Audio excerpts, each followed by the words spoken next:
विजेपासून प्रकाश उत्पन्न होतो. प्रकाश उत्पन्न होण्यावरून वीज अदृश्य असली तिचे असूनही आपण विजेची वास्तविकता मान्य करतो. परंतु हे अदृश्य ब्रह्म दृश्य अशी कोणती वस्तू उत्पन्न करते? उत्तर आहे की कोणतीच नाही. दुसरे एक उदाहरण देता येते. कायद्यामध्येही अशी पद्धत आहे की काही एक निष्कर्ष स्थापन करण्यासाठी एक विधान मान्य केले जाते. ते सिद्ध करता येत नाही. ते केवळ कायद्यातील कल्पना असते आणि आपण अशा कायद्यातील कल्पनेला मान्यता देतो. पण आपण अशा कायद्यातील कल्पनेला का मान्यता देतो? कायद्यातील कल्पनेला मान्यता देण्याचे कारण या मान्यतेपासून न्यायाशी सुसंगत असे उपयुक्त परिणाम संभवतात हे आहे. ब्रह्म ही सुद्धा एक कल्पना आहे, परंतु त्यापासून कोणते परिणाम संभवतात? वासिष्ठ आणि भारद्वाज यांच्याजवळ काही उत्तर नव्हते. ते स्तब्ध होते. आपली विचारप्रणाली त्यांना पूर्ण ग्रहण करता यावी म्हणून वासिष्ठाकडे वळून तथागताने विचारले, तुम्ही ब्रह्म पाहिले आहे काय? तीनही वेद जाणणाऱ्या त्या ब्राह्मणांमध्ये एक तरी ब्राह्मण असा आहे काय की ज्याने ब्रह्म स्वतः समोरासमोर पाहिले आहे? नाही गौतमा, निश्चित पाहिलेले नाही. त्या तीनही वेद जाणणाऱ्या ब्राह्मणांच्या एका तरी गुरुने ब्रह्म प्रत्यक्ष समोरासमोर पाहिले आहे काय? नाही गौतमा, निश्चित पाहिलेले नाही. वासिष्ठ, त्या ब्राह्मणांच्या 7 पिढ्यात तरी एक ब्राह्मण असा झाला काय की ज्याने ब्रह्म समोरासमोर पाहिले? नाही गौतमा, निश्चित पाहिलेले नाही. ठीक वासिष्ठ, ब्राह्मणांच्या पुरातन ऋषींनी तरी असे म्हटले होते काय की आम्ही ब्रह्म जाणतो, आम्ही ते कुठे आहे, इथे आहे की तिथे आहे, ते पाहिलेले आहे? नाही गौतमा, नाही. तथागत त्या 2 ब्राह्मण तरुणांना प्रश्न विचारित राहिला. मग वासिष्ठ, तुला असे का वाटत नाही काय की यावरून त्या ब्राह्मणांच्या ब्रह्मसायुज्याच्या गोष्टी मूर्खपणाच्या थापा होत्या? वासिष्ठा, ज्याप्रमाणे एकमेकांना धरून चालणारी आंधळ्याची माळ असते, त्यातील सर्वांच्या पुढे असणाऱ्यांना दिसत नाही, मध्यभागी असलेल्यांना दिसत नाही, शेवटी असलेल्यांनाही दिसत नाही, त्याप्रमाणे मला वाटते ह्या ब्राह्मणांचे शब्द आंधळ्याच्या शब्दासारखे आहेत. त्यांच्यापैकी पुढे असणाऱ्याला दिसत नाही, मध्यभागी असणाऱ्याला दिसत नाही, अगदी शेवटी असणाऱ्यालाही दिसत नाही. त्या ब्राह्मणांचे हे शब्द उपहासास्पद आहेत. ते केवळ पोकळ व्यर्थ शब्द असून त्यात काही अर्थ नाही. वासिष्ठ, ही गोष्ट कधीच न पाहिलेल्या एखाद्या स्त्रीवर प्रेम करणाऱ्या माणसासारखी नाही काय? आणि लोक त्याला विचारणार, मित्रा, ज्या अति सुंदर स्त्रीवर तू प्रेम करीत आहेस आणि तिची वांछा करीत आहेस, ती आहे तरी कोण? ती क्षत्रिय जातीची आहे की ब्राह्मण जातीची आहे की वैश्य जातीची आहे की शूद्र जातीची आहे? आणि जेव्हा लोक असे विचारतील तेव्हा तो नाही असेच उत्तर देणार. जेव्हा लोक त्याला पुन्हा विचारतील, अरे मित्रा, ही सर्व प्रदेशातील अति सुंदर स्त्री, जिच्यावर तू प्रेम करतोस, जिची वांछा धरतोस, पण तिचे नाव तरी काय आहे? तिच्या कुळाचे नाव काय आहे? ती उंच आहे की ठेंगणे आहे की मध्यम उंचीची आहे? ती कृष्ण वर्णाची आहे की गव्हाळ वर्णाची आहे की सुवर्ण वर्णाची आहे? ती कोणत्या खेड्यात, गावात अथवा शहरात राहते? परंतु हे सर्व प्रश्न विचारले असता प्रत्येक प्रश्नाला तो नाही असेच उत्तर देणार. वासिष्ठा, हे सर्व तुला आता कसे वाटते? तुला असे वाटत नाही काय की त्या माणसाचे सर्व कथन मूर्खतापूर्ण आहे? ते दोन्हीही ब्राह्मण तरुण बोलले, होय, खरोखर तसेच आहे. यास्तव ब्रह्म हेच वास्तव नसून त्यावर आधारलेला धर्म हा व्यर्थ आहे. आत्म्यावरील विश्वास हा अधर्म आहे. भगवान बुद्धाने म्हटले आहे की आत्म्यावर आधारलेला धर्म हा कल्पना मिश्रित धर्म आहे. कोणीही आत्मा पाहिलेला नाही किंवा आत्म्याशी संभाषण केलेले नाही. आत्मा अज्ञात आणि अदृश्य आहे. जी गोष्ट वास्तव आहे ती गोष्ट आत्मा नसून मन आहे.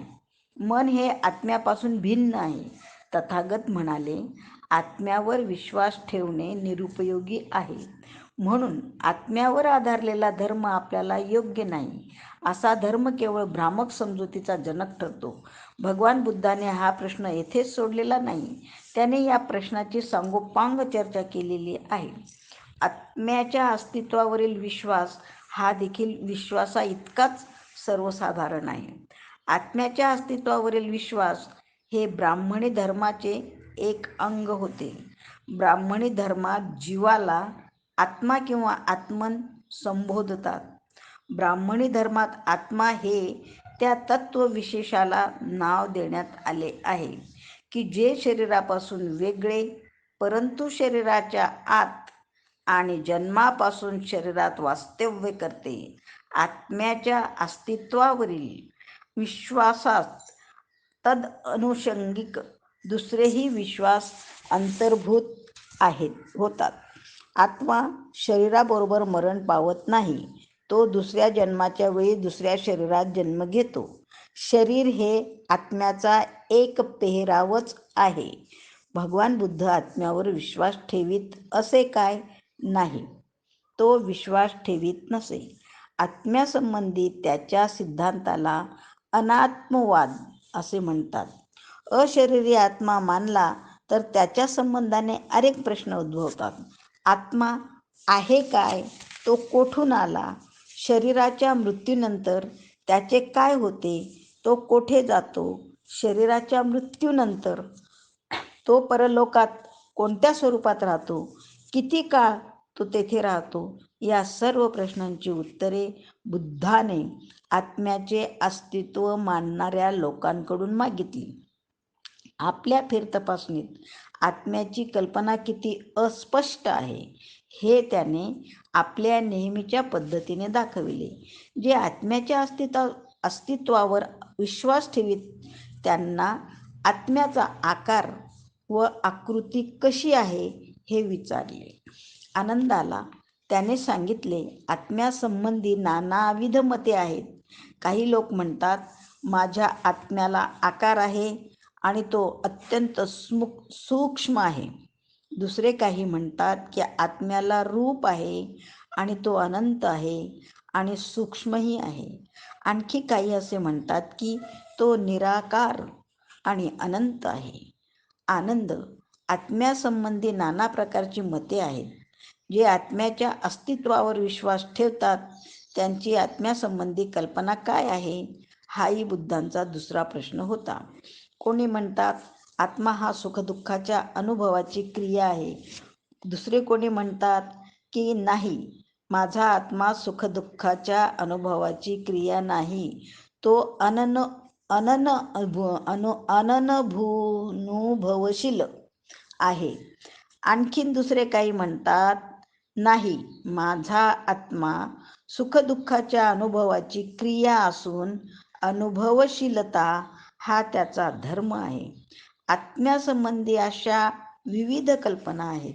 त्यानंतर बुद्धाने जे आत्म्याच्या अस्तित्वावर विश्वास ठेवतात त्यांना शरीराच्या मरणोत्तर आत्म्याची काय स्थिती होते असा प्रश्न विचारला. त्याने असाही प्रश्न विचारला की शरीराच्या मृत्यूनंतर आत्मा पाहता येतो काय? त्याला अगणित उत्तरे अस्पष्ट मिळाली. शरीराच्या मृत्यूनंतर आत्मा आपला आकार कायम राखू शकतो काय? या संबंधी त्याला 8 भिन्न काल्पनिक उत्तरे मिळाली. आत्मा शरीराबरोबर मरण पावतो काय? या संबंधीही त्याला अगणित कल्पना आढळल्या. तथागताने शरीराच्या मृत्यूनंतर आत्मा सुखी असतो की दुःखी असतो हाही प्रश्न विचारला. शरीराच्या मृत्यूनंतर आत्मा सुखी असतो काय? यासंबंधी श्रमण ब्राह्मणांची मते भिन्न होती. काही म्हणाले की तो अतिशय दुःखी असतो, काही म्हणाले तो सुखी असतो. इतर काही म्हणाले की तो सुखी व दुःखी असतो, व इतर म्हणाले तो सुखी अथवा दुःखी नसतो. आत्म्याच्या अस्तित्वाच्या विश्वासावरील ह्या सर्व सिद्धांताला त्यांनी दिलेले उत्तर चुंदाला त्यांनी दिलेल्या उत्तरासारखेच होते. चुंदाला तो म्हणाला, हे चुंद, जे श्रमण ब्राह्मण या मतांपैकी कोणत्याही एका मतावर विश्वास ठेवतात, त्यांच्याकडे जाऊन मी त्यांना विचारतो, मित्रांनो, हे तुमचे म्हणणे ठीक आहे काय? आणि ते उत्तर देतात, होय, माझेच मत खरे आहे. दुसरी मते मूर्खपणाची आहेत. मी त्यांचे मत स्वीकारित नाही. का? कारण लोकांची या विषयासंबंधी भिन्न मते आहेत. त्यांची मते मी माझ्या मतापेक्षा श्रेष्ठ मानित नाही. एवढेच काय, ती माझ्या मताच्या तोडीचीही मी मानित नाही. आता एक महत्त्वपूर्ण प्रश्न पुढे येतो, तो असा की आत्म्यावरील विश्वासाच्या सिद्धांताविरुद्ध भगवान बुद्धांची विचारसरणी काय होती? आत्म्याच्या विरुद्ध भगवान बुद्धाने जी सर्वसामान्य विचारसरणी मांडली, तीच त्याने ईश्वरीय अस्तित्व नाकारताना मांडलेली आहे. त्याने असा विचार मांडला आहे की आत्म्याच्या अस्तित्वाची चर्चा ही देवाच्या अस्तित्वाच्या चर्चे इतकीच निरुपयोगी आहे. देवाच्या अस्तित्वावरील विश्वास हा सम्मादिठ्ठीला जितका बाधक आहे, तितकाच आत्म्याच्या अस्तित्वावरील विश्वास बाधक आहे.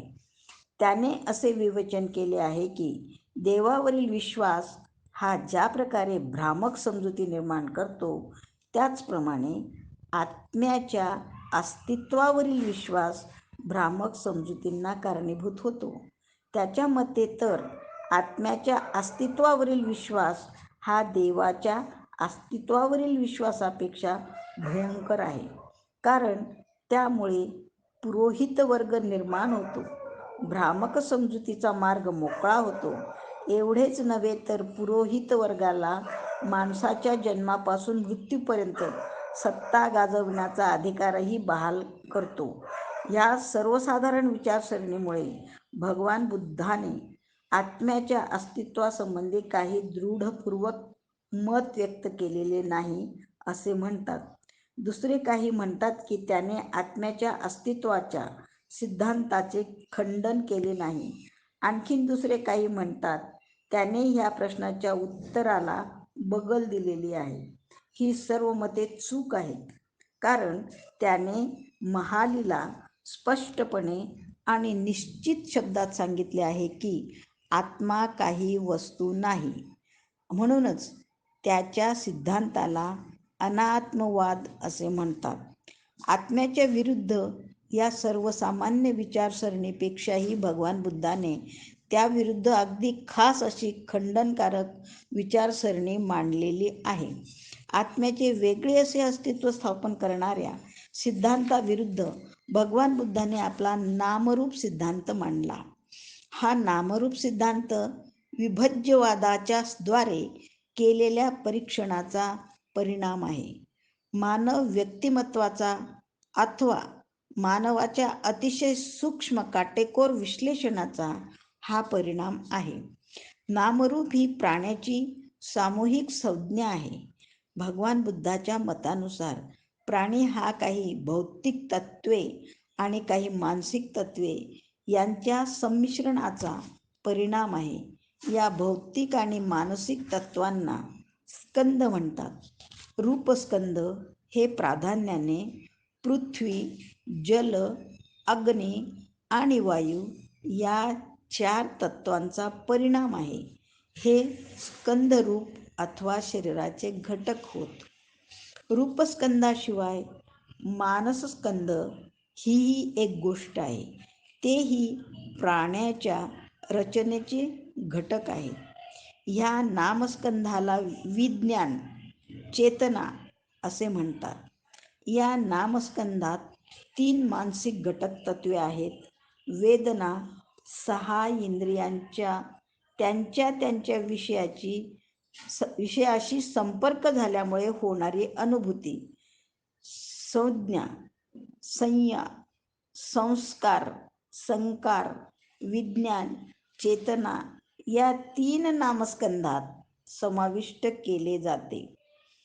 आधुनिक मानसशास्त्रज्ञ कदाचित असे म्हणेल की विज्ञान हाच इतर मानसिक क्रियांचा मूळ स्रोत आहे. विज्ञान कोणत्याही प्राण्याचा केंद्रबिंदू आहे. पृथ्वी, जल, तेज आणि वायू या 4 तत्वांच्या संमिश्रणाने विज्ञान उत्पन्न होते.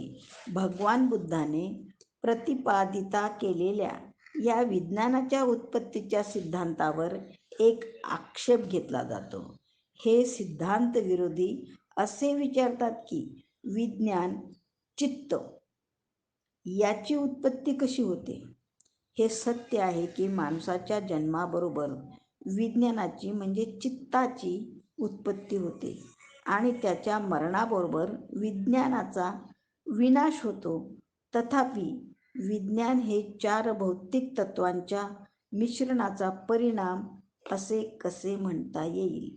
भगवान बुद्धाचे उत्तर असे नव्हते की या 4 भौतिक तत्वांच्या सद्यस्थितीमुळे किंवा त्याच्या संमिश्रणाने विज्ञानाची उत्पत्ती होते. भगवान बुद्धाने म्हटले आहे की जेथे शरीर अथवा रूपकाया आहे तेथे त्याच्यासह नामकायाही म्हणजे विज्ञान राहत असते.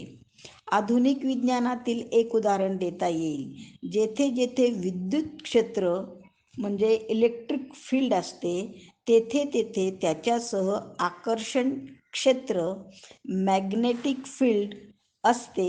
हे आकर्षण क्षेत्र कसे निर्माण होते किंवा कोणत्या प्रकाराने अस्तित्वात येते हे कोणालाही ज्ञात नाही, परंतु ते नेहमीच विद्युत क्षेत्राबरोबर असते.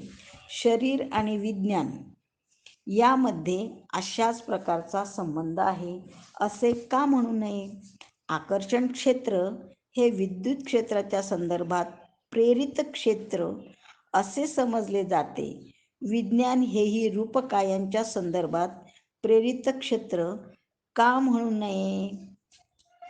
भगवान बुद्धांची आत्म्याच्या विरुद्ध तर्कसरणी येथे समाप्त होत नाही. ह्याशिवाय त्याला आणखी काही महत्त्वपूर्ण सांगायचे होते. जेव्हा विज्ञानाचा चित्त अथवा चेतना यांचा उदय होतो तेव्हा मनुष्य जीवित प्राणी बनतो. म्हणूनच विज्ञान हे माणसाच्या जीवनातील प्रधान वस्तू आहे. विज्ञानाची प्रकृती ज्ञानमूलक, भावनामूलक आणि क्रियाशील आहे. विज्ञान जेव्हा ज्ञान प्रदान करते तेव्हा ते ज्ञानमूलक असते. ते ज्ञान सहज ग्रहण झालेले असेल किंवा समजून ग्रहण झालेले असेल, ते आपल्या आत घडणाऱ्या घटनांचे असेल किंवा बाह्य घटनांचे असू शकेल. सुखकर किंवा दुःखकर लक्षणांनी युक्त अशा चित्ताच्या अवस्थेत जेव्हा विज्ञान असते तेव्हा त्याला भावनामूलक विज्ञान म्हणतात. भावनामूलक विज्ञान वेदनांची अनुभूती निर्मिते. विज्ञान आपल्या क्रियाशील अवस्थेत माणसाला विशिष्ट उद्देश साध्य करण्यासाठी क्रियेची प्रेरणा देते. क्रियाशील विज्ञान हे संकल्पाचे जनक आहे. यावरून असे स्पष्ट होते की प्राणी जेवढी क्रिया करतो ती ही सर्व विज्ञानाच्या द्वारा अथवा त्याचा परिणाम म्हणून करतो. ह्या विश्लेषणानंतर भगवान बुद्ध प्रश्न करतो की आता आत्म्याने करावयाचे कोणते कार्य होते. आत्म्याची म्हणून जी कार्य मानली जातात ती सर्व विज्ञानाच्या द्वारेच होत असतात. ज्याचे काही कारण नाही असा आत्मा मानणे तर्कविसंगत आहे. ह्या पद्धतीने भगवान बुद्धाने आत्म्याच्या अस्तित्वाचे खंडन केले आहे. याच कारणास्तव आत्म्याचे अस्तित्व हे धम्माचे अंग असू शकत नाही.